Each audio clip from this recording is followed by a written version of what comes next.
읽은 말씀에 근거해서 마태복음 강해 35번째 시간으로 내가 소유할 가장 귀한 보화, 천국 내가 소유할 가장 귀한 보화라고 하는 제목으로 말씀드리겠습니다. 오늘 설교의 제목이 2023년 우리 교회의 표입니다. 천국 내가 소유할 가장 귀한 보화. 그리고 주제 성구가 오늘 우리가 읽었던 13장 44절 말씀이 주제 성구입니다. 천국은 마치 밭에 감추인 보화와 같으니 사람이 이를 발견한 후 숨겨두고 기뻐하며 돌아가서 자기의 소유를 다 팔아 그 밭을 사느니라 라고 하는 예수님의 이 비유 중에 한 구절이 원래 우리 교회 주제 성구입니다. 과연 나는 천국을 소유할 자로 그렇게 살고 있는가? 우리가 기도하시다 보면 소유한 자로 그렇게 기도하시는 분도 있습니다. 이 부분에 대해서 제가 설교 때 말씀드리겠습니다. 과연 천국이 나와 어떤 관계가 있는가 하는 부분 점검해 보시면서 말씀을 들으시면 좋겠습니다. 오늘 읽은 말씀에 보면 세 가지 비유가 나옵니다. 밭에 감추인 보화, 그리고 귀한 진주를 찾아다니는 진주 장사, 그리고 그물 비유, 그렇게 세 가지가 나옵니다. 이 다섯 번째, 여섯 번째 밭에 감추인 보화의 비유를 통해서는 우리가 하나님 나라를 발견한 자, 천국을 발견한 자가 누리는 기쁨에 대해서 우리는 확인할 수 있습니다. 어떤 사람이 밭에서 일을 하다가 보화를 발견했습니다. 예상치 못했던 일이죠. 그 보화를 발견을 했습니다. 아마 자기 밭은 아니겠죠. 그 보화를 발견하고 나서 어떻게 합니까?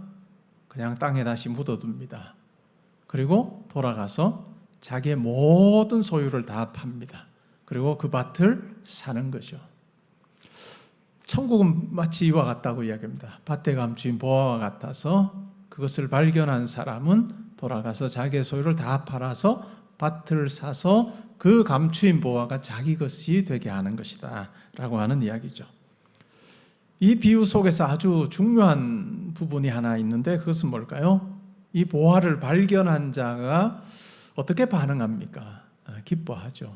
발견한 자가 누리는 감정이 있다면 그것은 바로 기쁨입니다. 그 보화를 발견하고 기뻐하는 거죠. 그런데 보화를 발견하고 기뻐하는 것에 그칠까요? 그렇지 않습니다. 그 보화를 소유하기까지도 기뻐합니다. 발견하고 기뻐하고 묻어두고 다시 돌아가서 자기의 소유를 다 파는 내내 어떨까요? 근데 이거 내가 가졌던 거 아까운데 이런 마음으로 팔까요? 그렇지 않아요. 기쁨으로 팝니다. 왜요? 더 좋은 것을 자기가 발견했기 때문에 기쁨으로 파는 것이죠. 이것이 바로 천국을 알게 된 자가 누리는 그 같은 기쁨입니다. 이런 측면에서 생각해 보면 뭘까요? 하나님 나라 복음을 통해서 하나님을 알게 되고 예수 그리스도를 알게 되고 천국을 알게 된 성도의 존재 방식이 뭐다? 기쁨이다라고 하는 겁니다. 그렇기 때문에 바울이 뭐라고 이야기합니까? 항상 기뻐하라.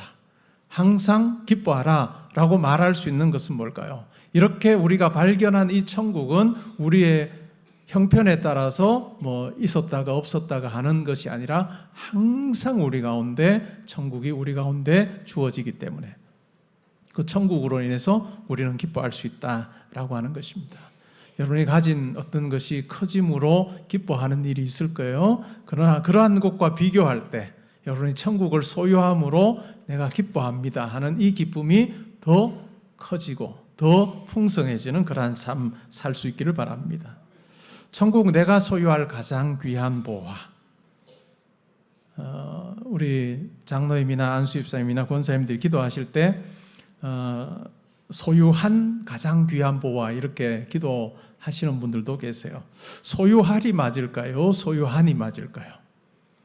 둘 다 맞습니다. 둘 다 맞아요. 이 소유한이라고 하는 것은 이제 임의에 대한 부분이죠. 그리고 소유할이라고 하는 것은 아직에 대한 이야기입니다. 우리는 예수 그리스도를 통해서 천국을 이미 소유한 자로 우리는 삽니다. 예수 그리스도의 죽으심과 부활을 통해서 천국을 우리는 소유한 자로 살죠. 예수 그리스도의 죽음과 부활을 통해서 하나님 나라가 이 땅에 이미 이루어졌습니다. 그러나 아직 완성은 되지 않은 거예요.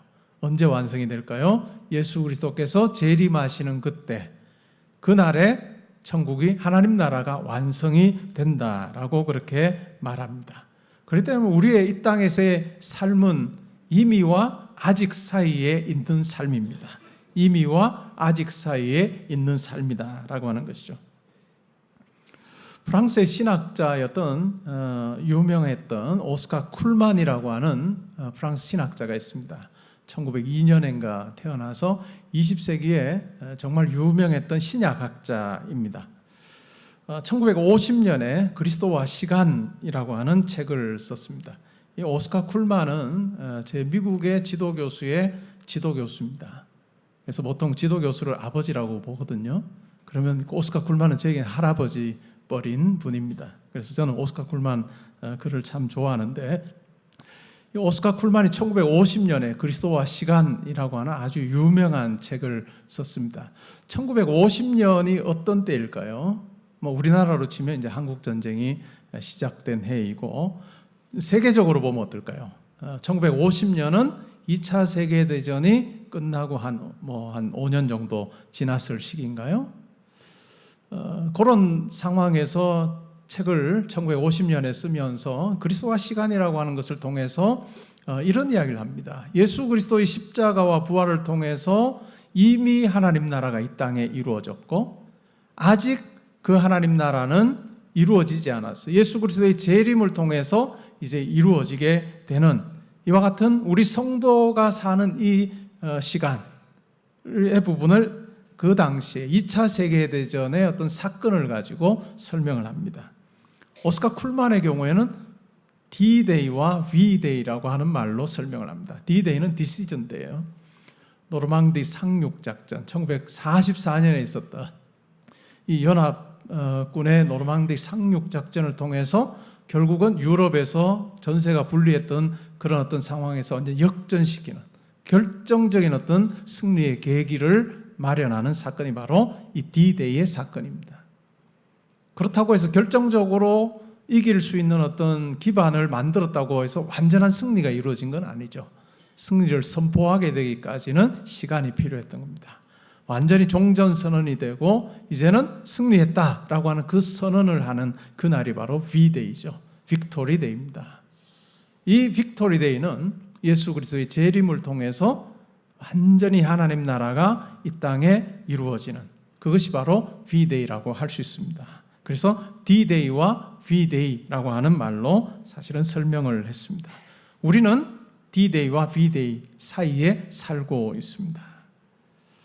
이러한 삶을 사는 우리 성도에게 필요한 게 뭘까요? 그것은 바로 더 큰 기쁨을 향한 갈망입니다. 영원한 하나님 나라에서 내가 누리게 될 그 영광스러움과 그 기쁨과 그 풍성한 안식으로의 초대를 사모하면서 갈망하는 삶, 그것이 우리에게 필요합니다.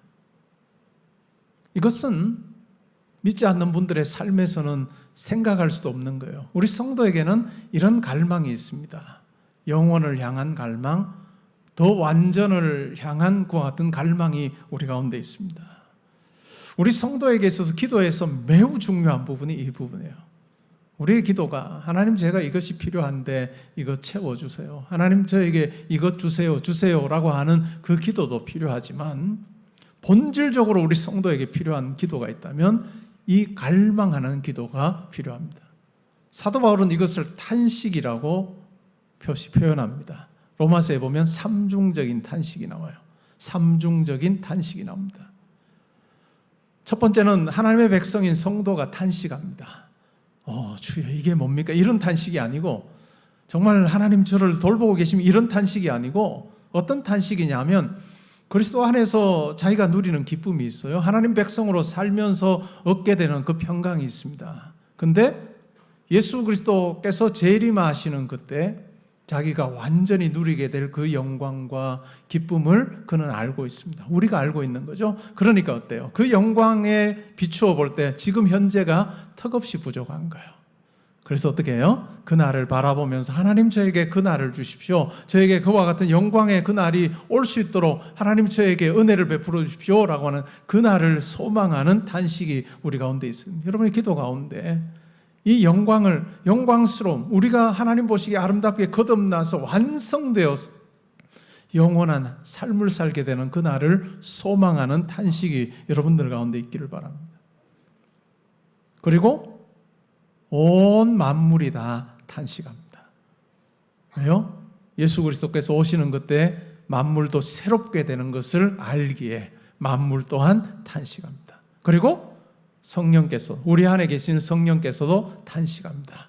야, 너 그렇게밖에 못 사냐, 이런 탄식이 아니고 우리가 하나님 보시기에 더 아름답게 완전해지는 그와 같은 날이 이르기를 성령께서 탄식하면서 기도하고 바라시는 그 삼중적인 탄식이 로마서에 보면 잘 나오고 있습니다.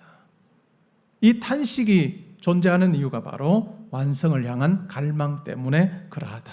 소유한 천국, 소유한 보화, 그리고 소유할 보화이기 때문에 천국이 보화를 사기 위해서 어떻게 하고 있습니까? 자기의 소유를 다 팔아요. 자기의 소유를 다 팝니다. 땅에 감추인 보화를 발견했던 사람이 기뻐하면서 돌아가서 자기 소유를 팔면서 야, 내가 희생하고 있어 라고 하는 말을 했을까요? 내가 지금 희생하는 거예요.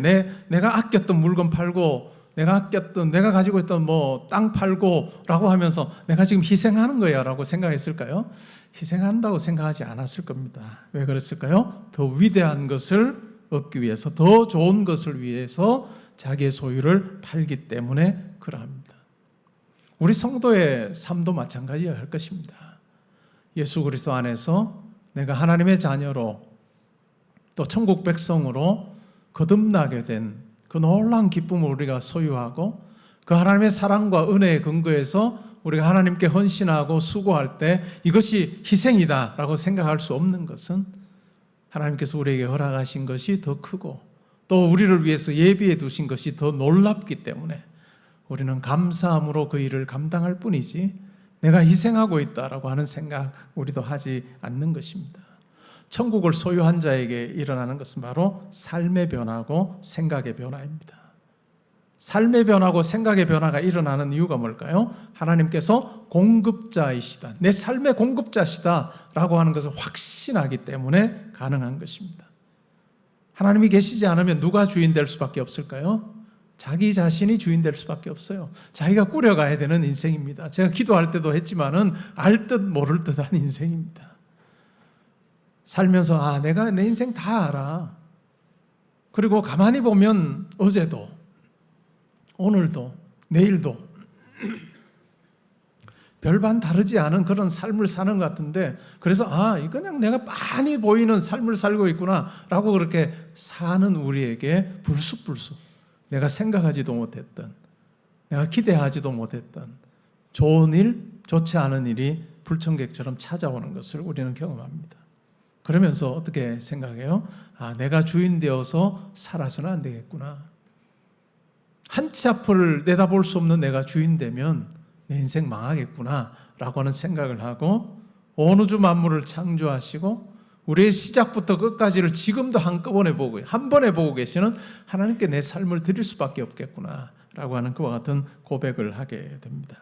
이렇게 하나님이 주인이심을 고백하게 될 때 마태복음 6장 33절에 예수님의 이 말씀이 우리에게 적용이 돼서 이 말씀이 역사하는 힘이 있어서 우리 가운데 힘있게 작용하기 시작합니다. 너희는 먼저 그의 나라와 그의 의를 구하라. 그리하면 이 모든 것을 너희에게 더하시리라. 믿지 않는 분들은 이 모든 것, 이방인들이 구하는 물질이나 건강이나 또 여러 가지 명예나 이러한 이 모든 것이 1차적으로 중요한 것이 되지만 우선순위에서 1번이 되지만 그러나 주님이 함께 하시는 것을 경험하는 성도는 하나님 나라와 하나님의 의를 구하는 것이 최우선순위가 되는, 그러할 때 하나님께서 다른 모든 것은 책임져 주신다는 것을 분명히 확신하며 살아가는 삶이 되는 것입니다. 두 번째, 오늘 우리가 읽은 비유 중에는 두 번째 13장에서 여섯 번째 비유가 바로 진주장사 비유입니다. 한 진주 장사가 있습니다. 이 사람이 하는 일이 뭘까요? 여러 곳을 다니면서 좋은 진주를 찾아다닙니다. 근데 어느 날 정말 값진 진주를 발견했습니다.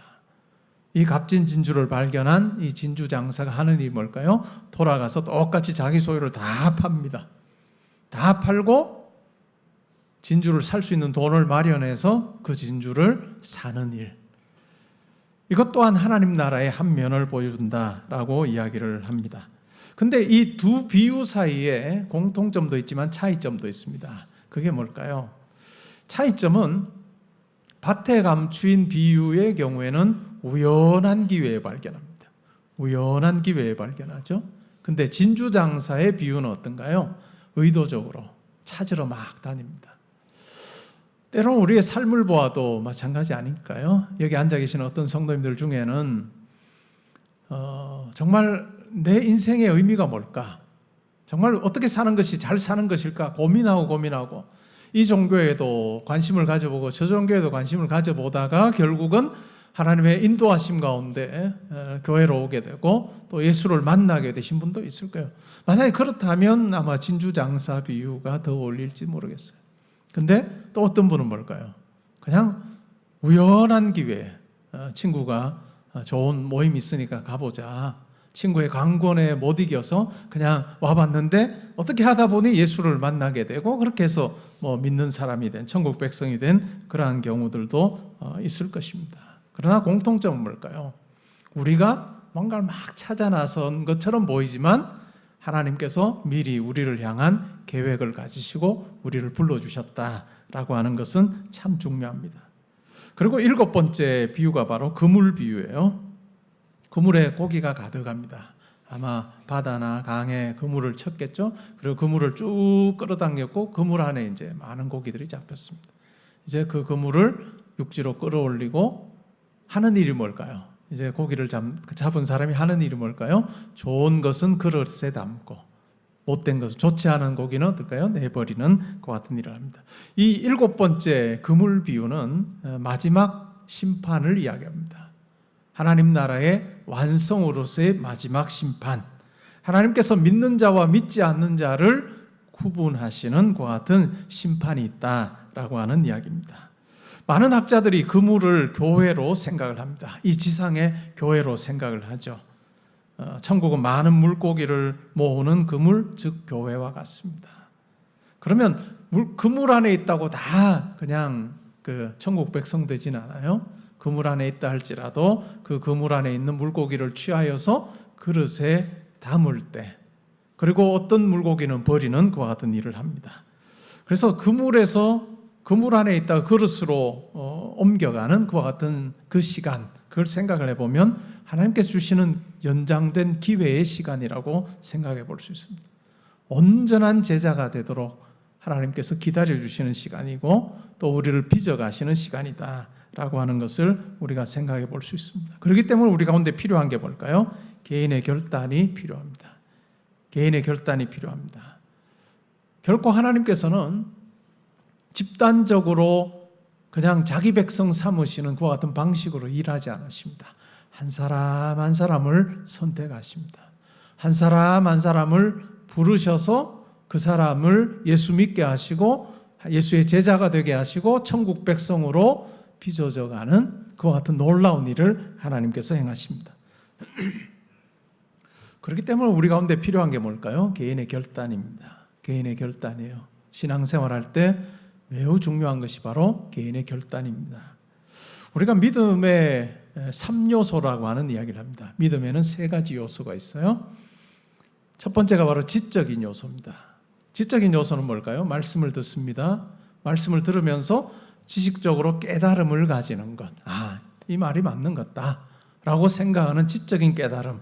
주로 머리로 이해하는 부분이죠.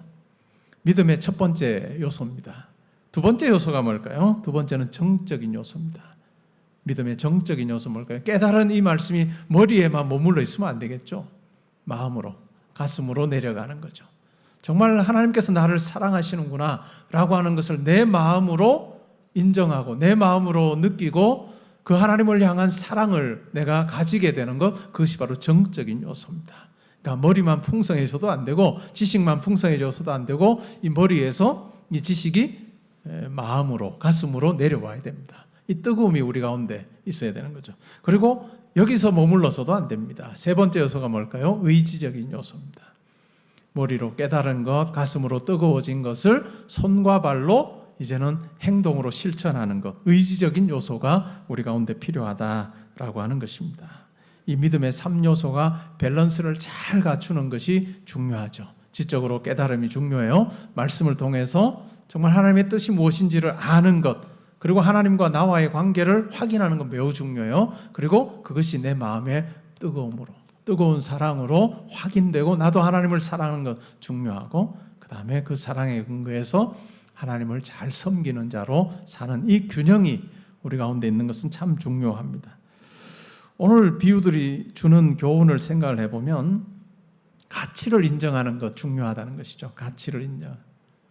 정말 이 세상의 어떤 것보다도 하나님 나라가 중요하고 예수 그리스도가 중요하고 하나님이 중요하고 복음이 중요하다라고 하는 것을 깨닫게 되면 우리의 생각이 달라지고 노래가 달라집니다. 시편 84편 10절에서는 이렇게 말합니다. 주의 궁정에서의 한 날이 다른 곳에서의 첫날보다 나은즉 악인의 장막에 사는 것보다 내 하나님의 성전 문지기로 있는 것이 더 좋습니다 라고 그렇게 고백합니다. 이 고백이 저와 여러분의 고백이 되면 좋겠습니다. 그리고 율법, 하나님의 도를 지키는 그와 같은 것에 대해서 정말 기쁨으로 합니다. 하나님의 말씀을 읽으면서 정말 말씀이 꿀과 송이꿀보다 더 답니다 라고 그렇게 고백하게 하십니다. 그리고 마침내는 사도 바울의 고백을 보면 빌립보서 3장 13절 14절에서 이렇게 고백합니다. 형제들아 나는 아직 내가 잡은 줄로 여기지 아니하고 오직 한 일, 즉 뒤에 있는 것은 잊어버리고 앞에 있는 것을 잡으려고 푯대를 향하여 그리스도 예수 안에서 하나님이 위에서 부르신 부름의 상을 위하여 달려간다 라고 고백합니다. 그 나라를 바라보며 달려가는 거예요. 바울의 삶을 보면 많은 것을 포기했습니다. 그럼에도 불구하고 내가 희생했다, 내가 포기했다, 내 삶을 허비했다라고 생각하지 않고 즐거움으로 달려갑니다. 무엇을 향해서요? 하나님 위에서 부르신 부름의 상을 향해서 달려갑니다 라고 하는 분명한 가치 인정의 삶을 살고 있습니다. 그러면서 결단하죠. 결단해서 내 삶이 하나님 보시기에 합당한 것이 되기를 원합니다. 하나님께서 기뻐하시는 것이 되기를 원합니다 라고 하는 그 갈망을 가지고 우리에게 주어진 하루하루를 사는 것입니다. 여러분 성도님들, 여러분들의 삶의 하루의 삶에서 정말 하루 종일 제가 하나님을 묵상합니다. 불가능합니다. 여러분 직장생활 하시잖아요. 직장생활 하시면 하셔야 될 일들이 많은데 주여 제가 주의 말씀을 묵상하는데 옆에 있는 동료가 저를 핍박하나이다. 이건 말이 안 되고요. 여러분에게 맡기신 일들 열심히 하셔야 돼요. 누구보다도 더 열심히 하셔서 정말 좋은 결과를 내기 위해서 수고하고 노력해야 됩니다. 그럼에도 불구하고 뭘까요? 그 하루가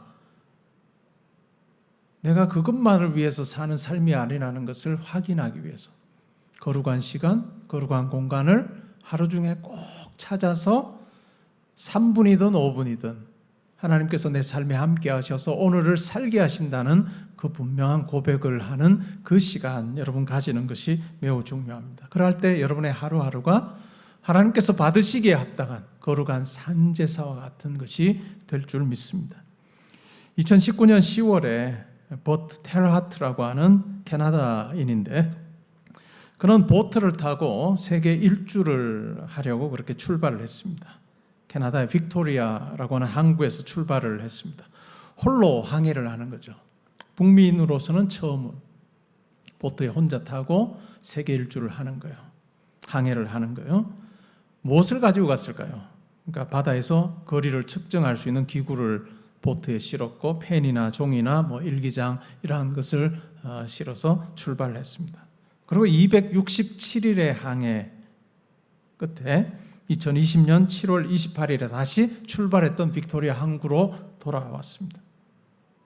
이 267일의 항해 동안에 그는 많은 것을 겪었습니다. 변화무쌍한 날씨, 또 높은 파도, 또 때로는 보트가 망가져 수리하는 일, 때로는 잠을 잘 수 없어서 불면의 밤을 보내기도 했습니다.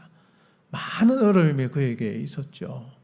우리가 아마 상상해봐도 참 많은 어려움이 있었겠다라고 하는 생각이 듭니다. 근데 다른 측면에서 생각해보면 이 볼트 테라트라고 하는 이 사람은 그 시기에 세상에서 가장 안전한 삶을 살았던 사람입니다. 그때 어떤 일이 있었을까요? 이 시기에 어떤 일이 있었죠? 코로나19가 터졌습니다. 전 세계가 다 그냥 공포와 두려움에 떨고 있는 거죠. 근데 홀로 보트에 항해를 했던 이 텔하트의 경우에는 코로나19와는 전혀 상관없는 삶을 무관한 삶을 살아. 사회적 거리두기가 필요했을까요? 코로나19로 인해서 얼마나 죽었고 확산세가 어떻고 감소됐 이런 것이 의미가 없는 삶입니다. 그리고 격리하거나 이런 것과는 무관한 그 같은 삶을 살았습니다. 위험한 것처럼 보이지만 가장 안전한 삶이 그의 삶이었다라고 그 시기를 우리가 평가해 볼 수 있습니다. 최근에 인터뷰에서 그는 항해의 목적에 대해서 이렇게 밝혔습니다. 나는 사람들이 첫걸음을 내딛도록 도전하기를 원했다. 첫걸음을 떼면 다음 걸음은 더 쉬워진다. 그리고 그 다음 걸음은 더 쉬워진다는 것을 사람들에게 보여주고 싶었다. 하나님을 따르는 것도 마찬가지일 겁니다. 믿지 않는 분들 보기에는 우리의 삶을 보면 뭘까요? 불안할지 모르겠어요. 정말 열심히 그냥 자기 하는 일만을 위해서 쏟아부어도 안 될 것 같은 삶인데 시간을 내서 주일에 예배드리러 가죠. 또 봉사도 하죠. 또 하나님께 주신 물질 중에 일부를 또 떼어서 또 헌금을 드리기도 하는 그런 모습을 보면 뭐라고 생각할 거예요? 저 사람 참 인생을 허비하고 있네 이렇게 생각할지 모르겠어요. 불안한 삶 살고 있다라고 이야기할지 모릅니다. 그러나 천국이 무엇인지를 아는 성도는 그것이 불안한 삶이 아니고 그렇게 살면서 하나님을 체험하면서 정말 확신 있는 삶을 산다는 것, 그것이 바로 천국을 천국을 소유한 자가 누리는 특권이라 할 수 있습니다. 사랑하는 성도 여러분, 여러분의 매일의 삶에 하나님께서 함께 하심을 확신함으로 천국을 소유한 자로 또 소유할 자로 멋있게 그렇게 살 수 있기를 바랍니다. 말씀을 맺으려고 합니다. 오늘 이어지는 장면에 보니까 예수님이 고향에서 배척당하십니다. 배척당하지 않으셔도 되는 예수님께서 배척당하십니다. 하나님의 아들이시고 하나님이신 그분이 배척당하십니다.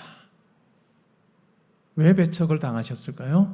우리를 하나님 백성 삼으시기 위해서, 하나님 자녀 삼으시기 위해서 배척당하지 않으셔도 되는 그분이 배척을 당하십니다. 십자가에서 아버지로부터도 외면당하십니다.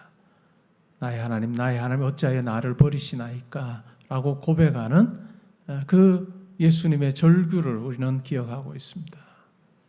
이런 측면에서 배척당하신 예수님의 측면에서 진주장사 비유를 한번 다시 생각을 해보면 반전이 있습니다. 이 진주장사가 예수님일 수도 있습니다. 귀한 진주를 찾아다니는 진주장사가 바로 예수님이에요. 그리고 진주를 발견했어요. 자기의 모든 것을 다 팔아서 그 진주를 삽니다. 우리가 보기에도 스스로 보기에도 나가지 않는 우리를 값진 진주로 여기셔서 자기의 모든 것을 다 내어주심으로 우리를 사신 그 예수 그리스도의 모습을 우리는 발견하게 됩니다. 우리의 가치가 뭘까요?